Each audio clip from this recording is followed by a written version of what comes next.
Oke.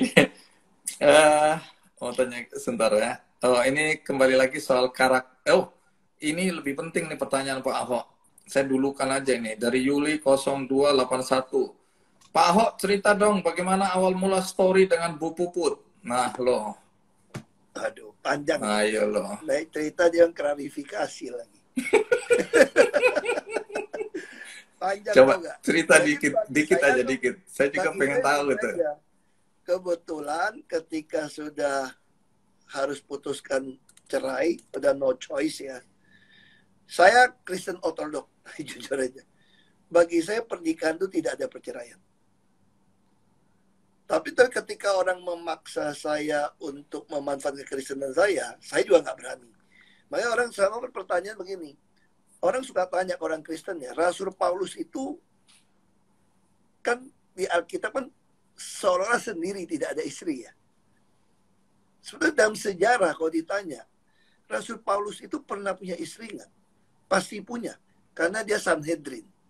Yahudi kalau dia di atas 30 tahun itu pasti nikah. Makanya tetap tafsiran kenapa Yesus meninggal 33,5 tahun. Karena kalau tidak, dia sampai 40 dia pasti harus nikah.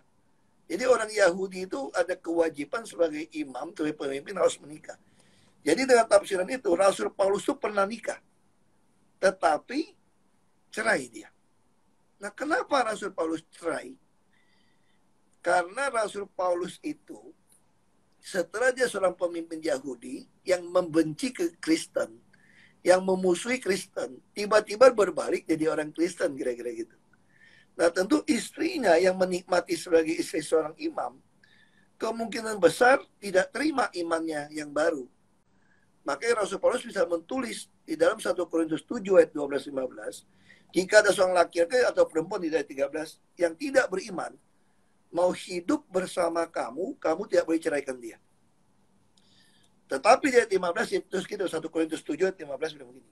Tetapi jika yang tidak beriman itu, he or she, yang tidak beriman itu, pengen pisah dari kamu, lepaskan dia. Nah, saya tentu stres. Pada saat itu, saya dapat satu buku, itu Joel Austin, dikirim adik saya, Blessed in the Darkness. Saya lagi stres sekali malam itu. Saya baca, dia tulis begini. Kalau Tuhan izinkan satu pintu ditutup, pasti ada pintu yang dibuka. Ketika ada orang broke up your relationship, ninggalin kamu, Tuhan pasti menyediakan seseorang buat kamu. Yang more fun, more kind, and more appealing to you. Lalu saya cerita lah sama teman saya kan. Teman saya bilang, di sini mana ada cewek, lu gila lu. Di penjara gitu kan. Terus si Jarot juga ngomong gitu kan. Akhirnya si teman saya cerita gini. Di sini agak lumayan ya yang ngawal bini lu. Dia bilang gitu tuh gak. Yang bener gue bilang. Kayak laki gitu. Poluan kan pakaian juga kayak laki. Lu lihat yang bener. Ini sih lumayan tuh. Nah, terus si Jarot ngomongin kan. Nah akhirnya saya mulai bertanya. Apa benar teori seperti ini? Nah ini juga sama kan ketika ibu saya ditanya dari saudaranya. Kok anakmu bisa minta dia pensiun dini dari Polwan? Terus juga anakmu juga minta dia ikut keyakinan anak kamu. Ya mama saya jawabnya santai saja. Biasanya harusnya kamu ikut. Mama saya bilang, itu karena anak saya nggak mabuk cinta. Anak saya itu membuat keputusan itu dengan sangat rasional dan logika. Kalau dia tidak mau ikut, tidak ada pernikahan. Dia tidak mau lepas kepolisiannya, tidak ada pernikahan. Karena yang dibutuhkan, ya betul-betul ibu rumah tangga. Nah ini sesuatu yang perjalanan panjang. Tentu, ya udah kalau gitu aku promosi buku deh. Gue tulis kok pergumulan psikologi gue ya nggak. Jadi aku belum kirimin ke Andino ya, nih gue kasih ya. Emang ada bukunya? Udah kasih kan? Wah, belum dapat sendiri nih. Belum dapat itu. Ya? Nanti belum. Aku kirim. Oke, emang ada, ini bisa beli di mana nih? Ya gini aja, di Tokopedia. Tapi gini aja, yang nanya yang bagus seleksi aja aku kasih lah 10 berapa yang ikut acara ini. Nanti catatnya namanya, aku kirimin nanti. Kalau Oke, berapa 10 banyak atau buku yang 20 mau buku, mau 10 10 ya? 20, oke, terserah. Ya 20 pasti semua seneng ini. Ini ada Oke, 20. 8.000, sekarang udah 8.563 orang nih. Oke, Ya siapa yang udah, beruntung mendapatkan 20 bukunya yang nanya ya. Pak Ahok ya, buku Ya, buku kita terbaru. kasih aja. Ada pergumulan di situ ya. Kita berhenti di situ, kalau enggak nanti panjang cerita percintaan ini Panjang, ini merembet panjang. kemana-mana. Karena putusannya panjang. Ini putusan yang sangat sulit. Putusan Iya, yang iya, sangat iya. sulit. Iya. Sangat sulit. Tadi ada statement siapa sih yang mau berpisah, bercerai, tidak ada ya. Ya. Saya ini termasuk korban perceraian. Jadi kadang-kadang saya marah pada mereka yang bercerai karena ini menjelaskan ya. Tapi tentu siapa yang mau bercerai pasti tidak ada yang mau. Saya kadang-kadang melihat bahwa ada dua orang dewasa berpisah, mereka melupakan perasaan dari anak-anak ya. Artinya apapun juga anak-anak bingung mau ikut sini atau ikut sana. Tapi saya nggak mau ini Ya. kita bicarakan di Betul. sini ya. Kita move Tadi on sesi dulu. khusus tentang psikologi. Oke, nanti kita ambil topik belajar dari kegagalan rumah tangga. Nanti Pak Ahok yang cerita. Oke, ya. Kita lanjut. Sebentar ya. Oh, ini ada yang sudah bocor ini Pak Ahok. Katanya Pak Ahok mau melelang barang-barang kenangan. Barang-barang apa yang mau dilelang Pak Ahok? Ini di mana bocornya ini Alam. ya? Ini Oke. sama benihbaik.com. Ya, Mr. Aminoya. Coba ini udah terlanjur bocor ini, kita jelasin aja. Jadi ini barang-barangnya Pak Ahok mau dilelang. Barang-barang apa? Jadi kan gini, waktu dulu kan saya memang suka promosi pakai batik ya. Dan beberapa UMKM dari Solo, dari apa. Sebetulnya yang ngajarin juga saya Pak Jokowi. Dia bilang kita harus dukung batik itu walaupun kita beli mahal. Karena kan kalau beli baju merek sama batik, terus batik kan mahal sebetulnya gitu loh. Kalau yang bagus kita mesti menghargai para seniman ini. Sudah saya mulai beli batik, saya pakai batik buat batik, bantu UMKM. Nah kebetulan waktu sidang kan memang saya sering pakai batik di luar kan. Ada yang punya usul, kenapa nggak bikin seri dilelang baju-baju batik itu? Itu kan baju batik yang berarti banyak. Nah, terus kita bilang, tadi cari waktu tepatnya kapan ya? Kita lagi pikir terus ke luar negeri kemarin. Pas Pak Andi kan ngajakin benihbaik.com lelang barang apa aja gitu loh. Terus saya ingat nih, ini ada yayasan BTP yang dipegang teman-teman, Pak Ayudia, Bu Meliana, untuk aplikasi jangkau kan, kita lagi bantu COVID. Saya udah kasihkan kepada beliau-beliau itu. Saya tanya, mau nggak gabung sama benihbaik.com? Ngomongnya katanya senang. Ya udah, jadi kita bikin lelang lah. Apa istimewanya? Tadi kan dibilang bahwa ini Pak Jokowi yang tanda kutip ngajarin bagaimana kita menghargai ya batik-batik karya atau kreasi dari UMKM atau desainer-desainer Indonesia gitu ya.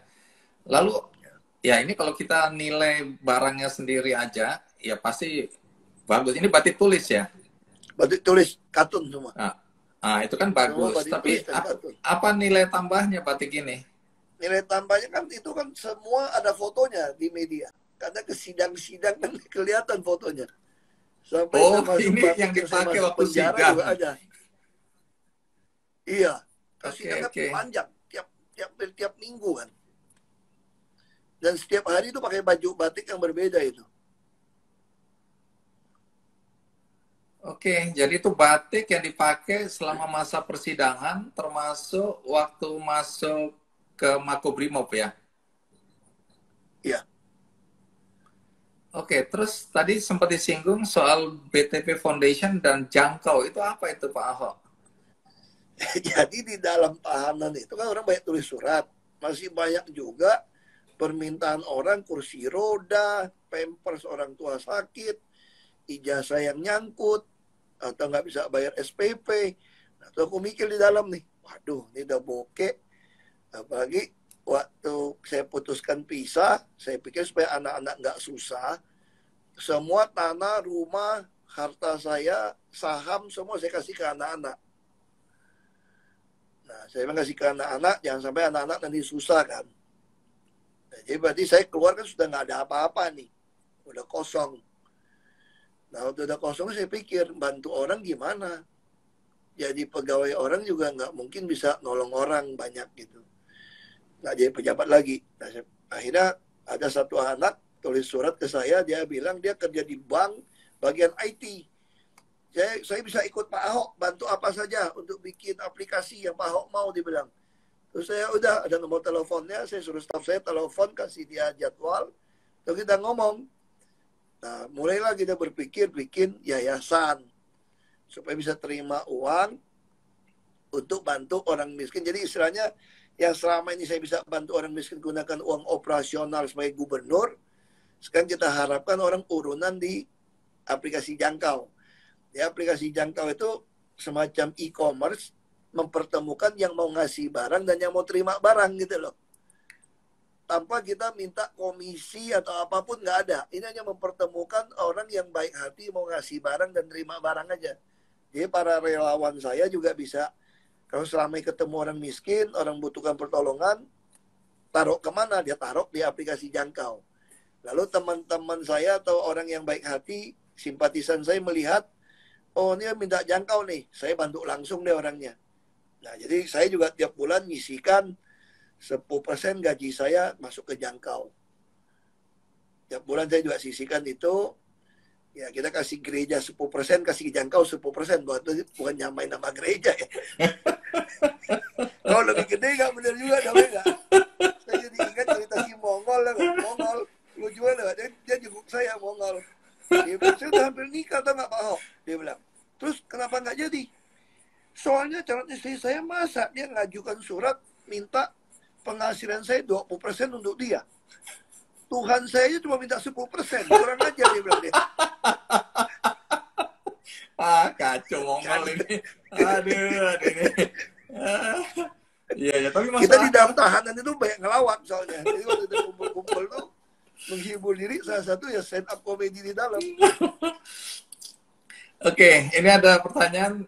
Saya yakin bagus juga untuk Pak Ahok ceritain ya, karena di sini dia bilang banyak sekali pejabat yang sesudah tidak menjabat itu mengalami depresi, frustrasi karena orang-orang tidak menghargai dia lagi. Jadi kayak post-power syndrome. Nah, Pak Ahok pernah nggak ngalami post-power syndrome gitu? Merasa, aku nggak berkuasa lagi, nggak bisa, tanda kutip ini, dihormati lagi, nggak bisa merintah-merintah lagi. Ada nggak pernah perasaan seperti itu? Aku dari dulu, dari bupati, DPRD, DPR nggak pernah ya. Aku begitu berhenti bupati, saya udah lupa tuh rasa itu. Sekarang aja saya nggak ada perasaan atau sentimen balai kota atau DPR, nggak ada. Saya juga nggak ada pikiran kayak ruangan saya seperti apa. Saya ingatnya ruangan seperti apa, tapi nggak ada perasaan ruangan saya lagi. Saya orangnya gampang move on. Saya udah putuskan enggak, ya sudah, selesai. Jadi muka aku santai-santai aja kan.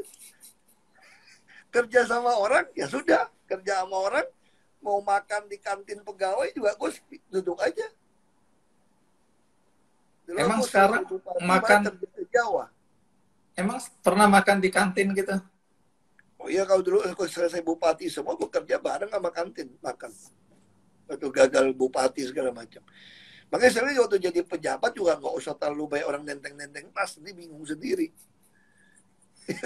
Ngurus tiket sendiri bingung. Aku masih bisa belanja online.